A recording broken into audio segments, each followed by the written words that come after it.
reavivamiento en el pueblo de Dios. La iglesia no se detiene, la iglesia avanza. Hay espíritu de solidaridad. Yo tengo una nieta que el otro día, en la hora del almuerzo, el sábado, dice, yo tengo que salir, porque el almuerzo demoró un poco.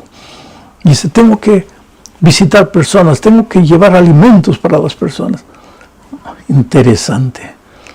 En medio del dolor, de la penumbra, hay espíritu de solidaridad. Y todos los jovencitos de la iglesia estaban yendo en esa campaña para distribuir alimentos. Hay cosas buenas. Felicitaciones, porque tú has ayudado a alguien durante estos tiempos de pandemia. No lo has dicho a nadie, pero tú sabes. Tú has extendido la mano a alguien. Tú has orado por alguien. Tú has llamado a alguien llevándole palabras de ánimo. Eso es lo que el pueblo de Dios tiene que hacer. Vamos a estudiar esta semana la lección número 5 para el 30 de octubre del año 2021. El título de la lección, El extranjero dentro de tus puertas. Voy a empezar haciendo algo que no hago siempre, leyendo una cita del Espíritu de Profecía. Está en Palabras de Vida del Gran Maestro, página 342. Dice así: el último mensaje de clemencia que ha de darse al mundo es una revelación de su carácter de amor. Los hijos de Dios han de manifestar su gloria. En su vida y carácter han de revelar lo que la gracia de Dios ha hecho por ellos. El último mensaje de advertencia al mundo. El último pregón del Evangelio. El Evangelio eterno. El mensaje del tercer ángel. La verdad presente que el pueblo, el mundo está necesitando hoy.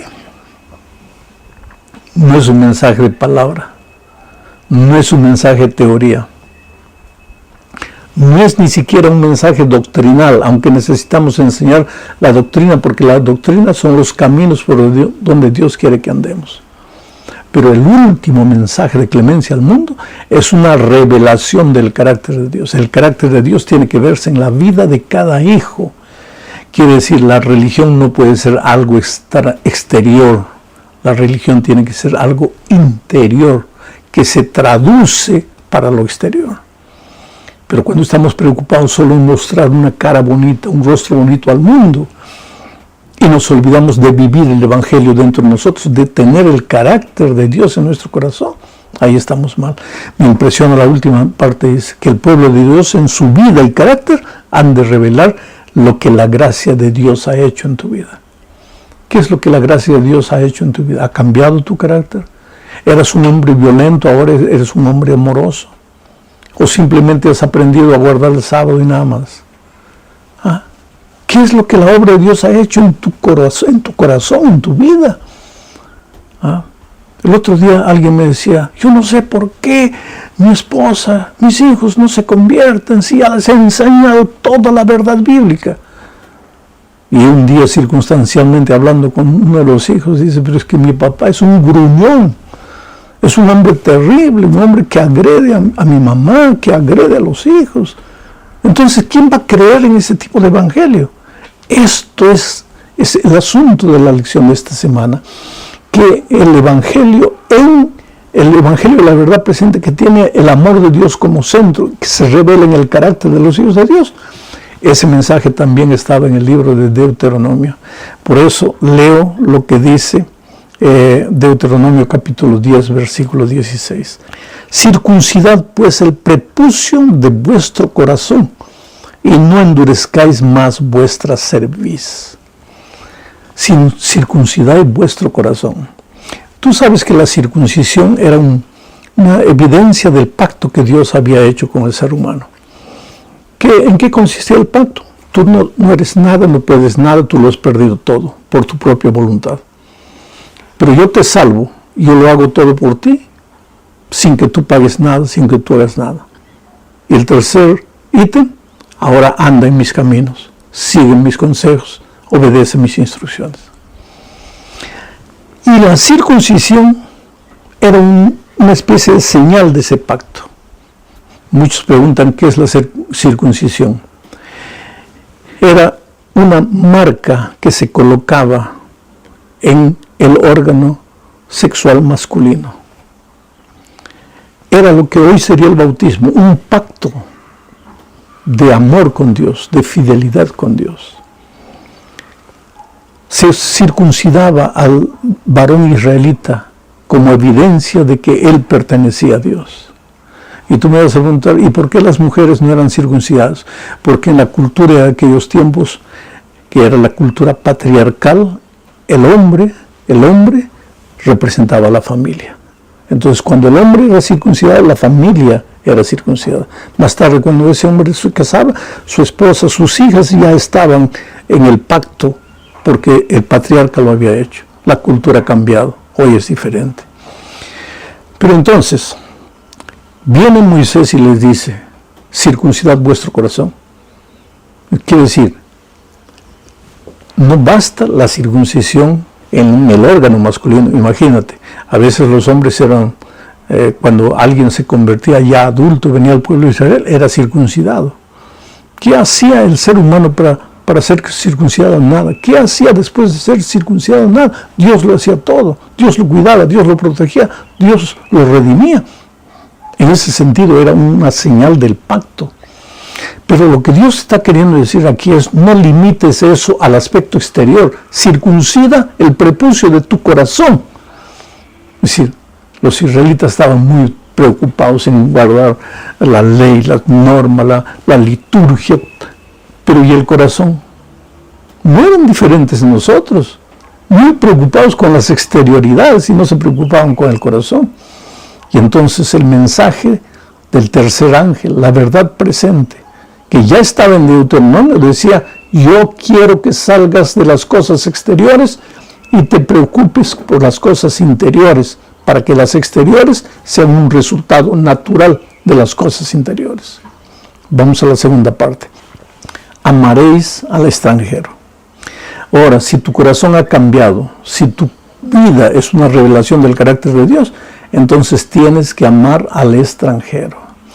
Porque el egoísmo puede ser individual y puede ser colectivo.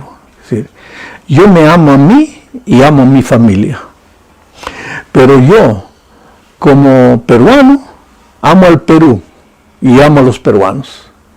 Y yo, como sudamericano, amo a Sudamérica y a los sudamericanos. Yo, como adventista, amo a los adventistas. Y ahora viene Dios y dice, no, Señor. Tu amor no tiene límite. Tu amor tiene que ser entregado a tu prójimo. ¿Y quién es tu prójimo? El que está cerca de ti. No interesa el color de su piel, no interesa la manera como él cree, como él piensa, no interesa de qué país viene, qué idioma habla. Tienes que amar al que está cerca de ti, tienes que protegerlo, tienes que ayudarlo. Especialmente los extranjeros, generalmente van a una tierra extraña. Yo agradezco al Brasil de una manera extraordinaria, porque yo soy extranjero en este país. Yo llegué hace muchos años sin hablar una palabra portuguesa al Brasil. Y aquí los brasileños me amaron, me aceptaron, me recibieron, me abrieron el corazón. Hoy día, por ejemplo, nosotros vemos inmigrantes de algunos países ahí, musulmanos, saliendo de su país, solo con la ropa en el cuerpo, sin nada, llegando a un país extranjero. ¿Cómo recibimos a esas personas? ¿Cómo recibimos? ¿Cuál es nuestra actitud para con relación a esas personas?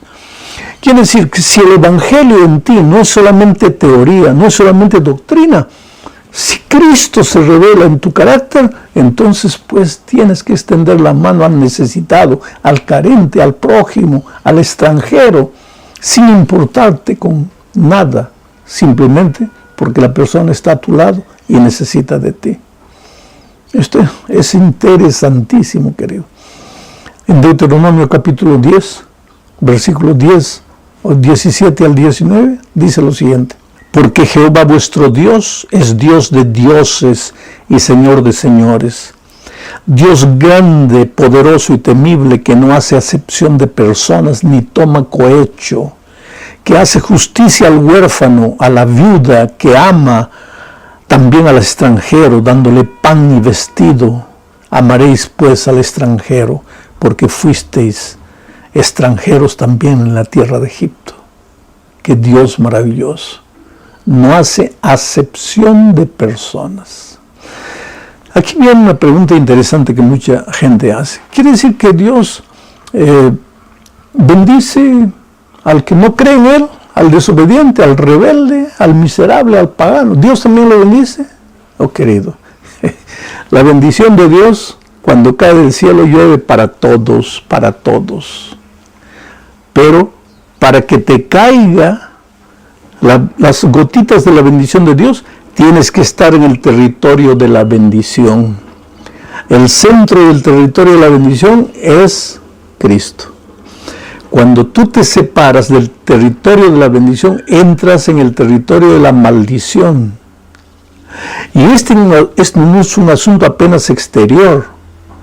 Tiene que estar Cristo en ti, tiene que vivir Cristo en ti, tiene que revelarse el carácter de Cristo en ti, tienes que salir del formalismo religioso para que estés realmente en el territorio de la bendición divina. Pero Dios bendice a todos, porque Dios ama a todos. Él no hace excepción de personas. Son las personas que se alejan de Dios y de manera natural entran al terreno de la maldición. Vamos a la tercera parte. ¿Por qué debes amar al extranjero? Dice, amaréis pues al extranjero porque extranjeros fuisteis en la tierra de Egipto. Aquí hay una lección interesante que vamos a detenernos a hablar. El pasado enseña. Si fuiste extranjero en Egipto en los años anteriores, ahora que eres libre, ¿cómo debes tratar al extranjero? Si fuiste un pecador miserable antes, cuando no conocías a Cristo, ahora que conoces el Evangelio, ¿cómo debes tratar al pecador miserable? Debes ayudarlo, debes extenderle la mano. ¿Cuántas veces debes perdonarlo? 7, 70 veces 7. Pero el otro día vino una señora y me dijo, mire, pastor, yo sé que mi esposo me ama y yo lo amo, es el padre de mis hijos. Pero me golpea tanto que un día decidí separarme. Pero después vino arrepentido, llorando, y me pidió una segunda oportunidad, y yo le di. Y volvió y me golpeó de nuevo. Y entonces me separé. Y él llorando algunos meses después vino, no puedo vivir sin ti, no puedo vivir sin los hijos. Entonces lo acepté de nuevo. Un mes, 2 meses, pues me comenzó a golpear de nuevo. Y ahora me separé definitivamente. Ahora viene llorando todos los días. Dame una nueva oportunidad. Tú eres una mujer cristiana. Tú tienes que perdonar 70 veces 7. Sí, querido. ¿Cuántas veces tienes que perdonar al que te hizo mal? A un amigo que te traicionó. A una persona que fue mala contigo. ¿Cuántas veces tienes que perdonarla? Infinitamente. 70 veces 7. 1000 veces, 1.000.000 de veces. Pero perdonar no quiere decir permitirle que vuelva a tu círculo de amistad para seguir haciéndote daño, que vuelva a ser tu esposo para que te siga maltratando. Eso no es perdón, eso es permisividad. Dios es un Dios de perdón, Dios no es un Dios de permisividad. ¿Entiendes? Entonces, ¿te ofendieron? Aprende a perdonar. ¿Por qué? Porque tú ofendiste a Dios y Él te perdonó. Y te perdonó una vez y otra vez y otra vez. Y siempre está dispuesto a perdonarte. Vamos a la cuarta parte de este estudio. Juzgad justamente. Quiere decir, si tú revelas el carácter de Dios en tu vida, vas a juzgar mal a tu hermano. Vas a ejercer la justicia egoístamente. ¿O vas a administrar justicia con sabiduría? Mira lo que dice Deuteronomio 1:16.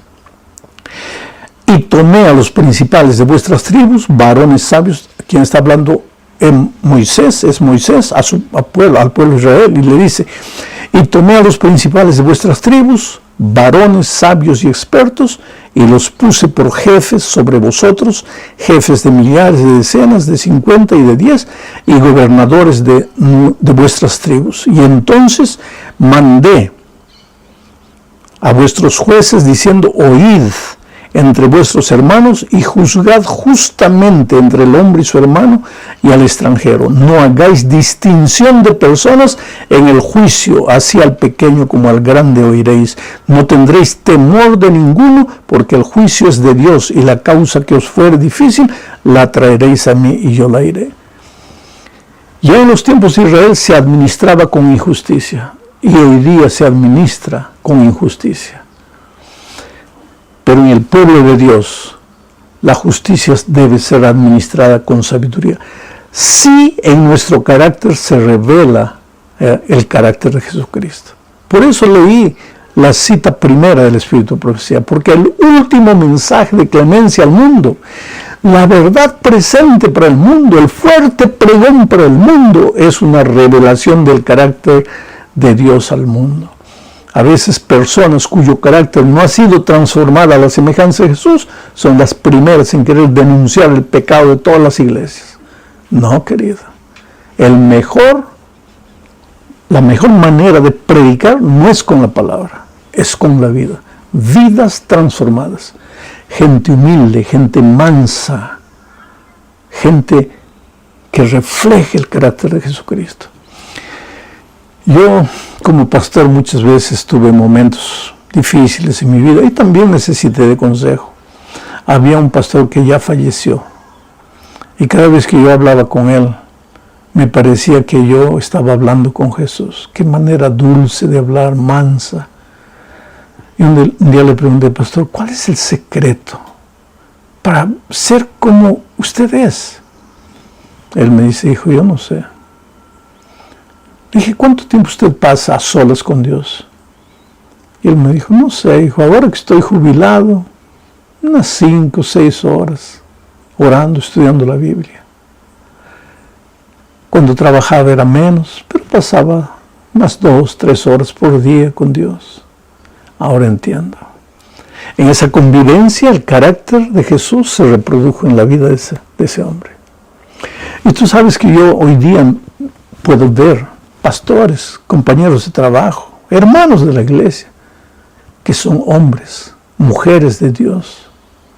Se ve que esa gente pasa tiempo con Dios. ¿Y por qué se ve? Porque se revela en sus palabras, en sus actitudes, en su manera de ser. Los miembros de la iglesia administran con justicia. Los líderes de la iglesia administran con justicia. Va a depender si son hombres y mujeres de Dios o no, si reflejan el carácter de Dios o no. Llegamos a la parte final del estudio hablando también de nuestras actitudes para el mundo, que debemos vivir una religión pura como resultado del carácter de Jesús en nuestro corazón. Son consejos varios. Leo Deuteronomio 24, 10 al 15. Dice, no des a tu prójimo algo en préstamo, no entres en su casa para recibir algo en prenda. Quédate afuera y deja que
el hombre a quien hiciste el préstamo sea quien te entregue la prenda.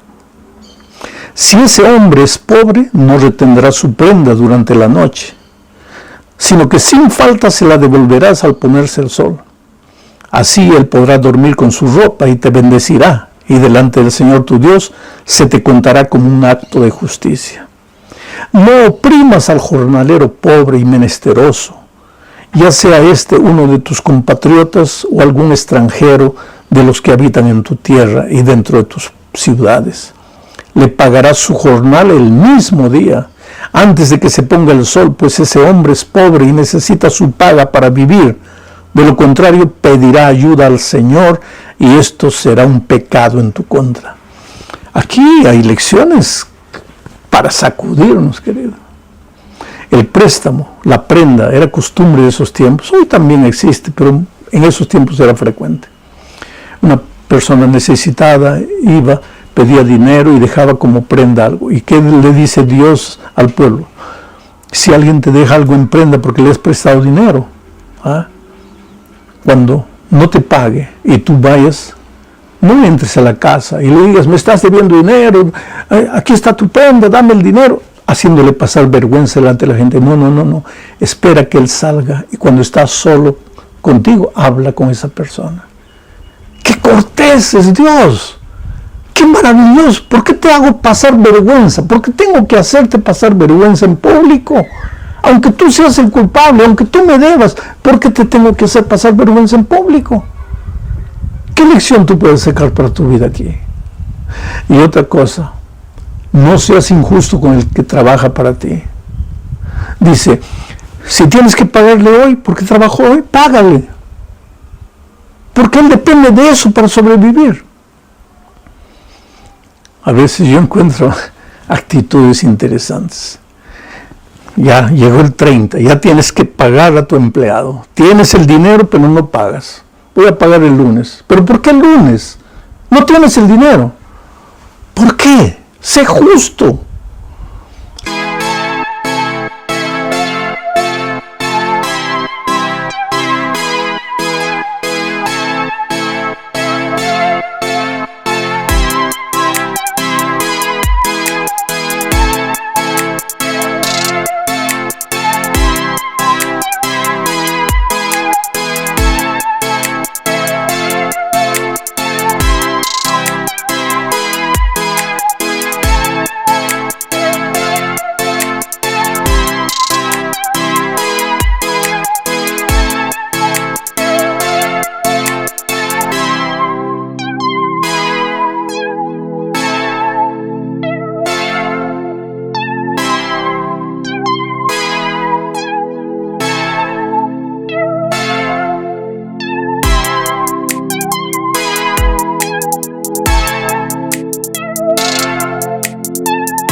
Recuérdate que todo el que trabaja, trabaja por un sueldo.